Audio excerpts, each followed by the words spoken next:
Yeah, the second concept from the decision properties is finiteness problem of CFL. So, in this concept, we will check whether the given grammar generates a finite language or infinite language. There are three simple steps. The first thing is you need to simplify the grammar. Simplifying the grammar means, as you all know, that we'll be having we'll need to minimize that grammar by using the three steps.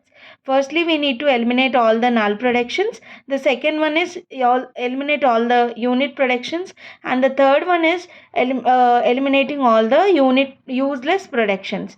So the first one is null productions, second one is unit productions, third one is useless productions. So after simplifying this grammar, you need to convert it into a CNF form. As you all know that Chomsky normal form, generally the production rule will be in the form as one non-terminal generates non-terminal non-terminal generates a terminal.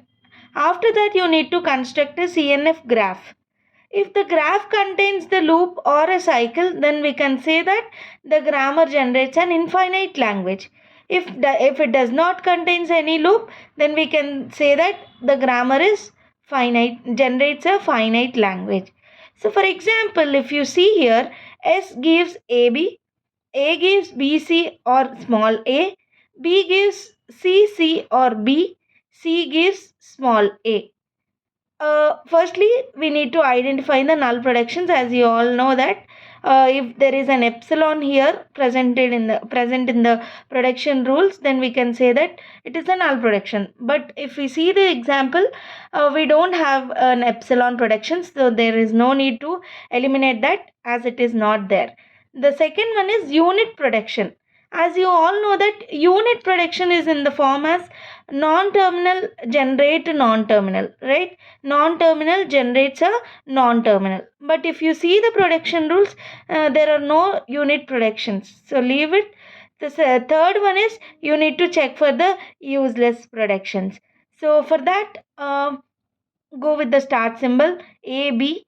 If you see that S is generating all the terminals, even for A it is generating all the terminals, and even for B it is generating all the terminals, and it is not putting us in a loop. So we can say that there is no useless variables here, right?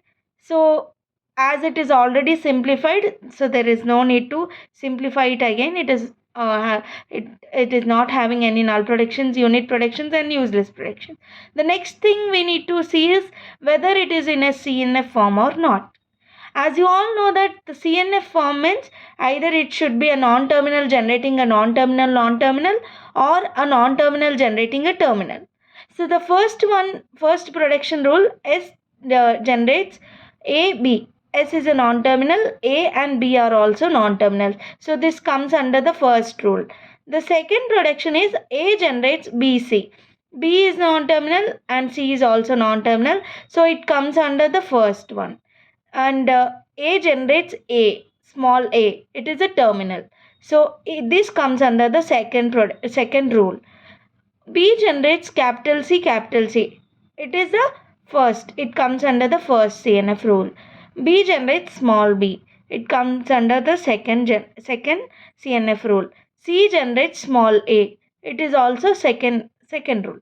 Right? It is already minimized and it is already in the CNF format. The next thing you need to do is we need to construct the CNF graph. Constructing the CNF graph is very easy. See, firstly, you need to know how many non-terminals are there.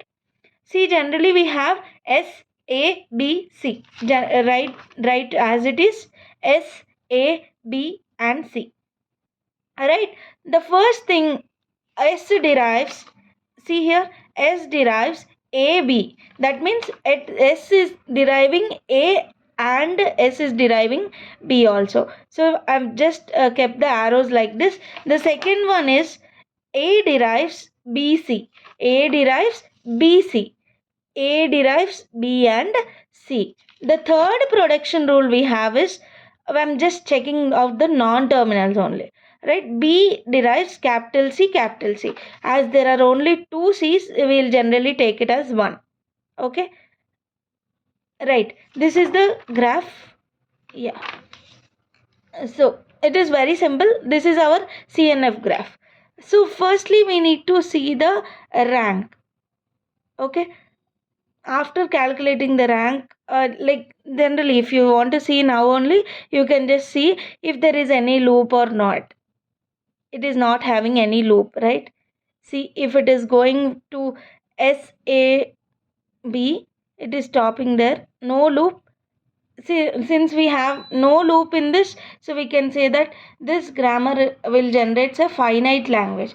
But before going to know, like know this, we need to know about the other topic too. We need to know the rank of the variable, rank of the variable, like S, rank of A and B and C. So how can I calculate the rank of the variable? See here, S, as you see here, S.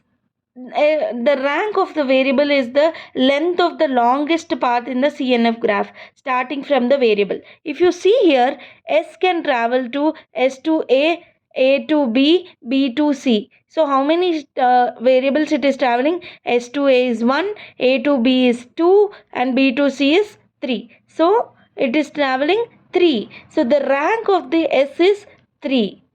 You understood that? Rank of the S is 3 because S is traveling to S, A and then B and then C. The next one is A. So what is the rank of the A? As we all know that the rank of the variable A is the length of the longest part in the CNF graph. So see that A is traveling to B, B to C. 2. Let us check with the other one. A is traveling to C. The longest path is A to B, B to C. So the rank of A is 2. So let us see the rank of B. B is going to only C, so the rank is only 1. C is going nowhere, so the rank is 0. So in this way we will calculate the rank of each variable. Okay. If the rank of the variable is r, then the maximum length of the string is 2 power r. See here, what is the rank of the C? It is 0. As you all know that C is generating only A. See here, C is generating only A. So 2 power 1 is 2 power 0 is 1. The string is, the maximum length of the string is only 1. Go with the B. If you go with the B, B is generating CC. For C, it is AA. The length is AA. R is equals to 1, so 2 power 1 is equals to 2. The length is equals to 2 here. So in this way, we can calculate the length of the S is 2 power 3, it is equals to 8. So we are talking about the maximum length. The maximum length. So we can get less than 8 also, but the maximum length is 8. For A it is 2 power 2, that is equals to 4. The maximum length is 4. See here, for example, if you take like this, A derives the BC, B derives CC and CAAA. Here the string length is 3. 3 A's. We have got 3 A's. But it is showing 4, right?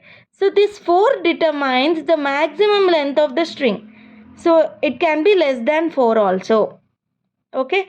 So in this way we will find out the rank, and as you all already know that there is no loop in this, so we can say that it is a finite, it generates a finite languages.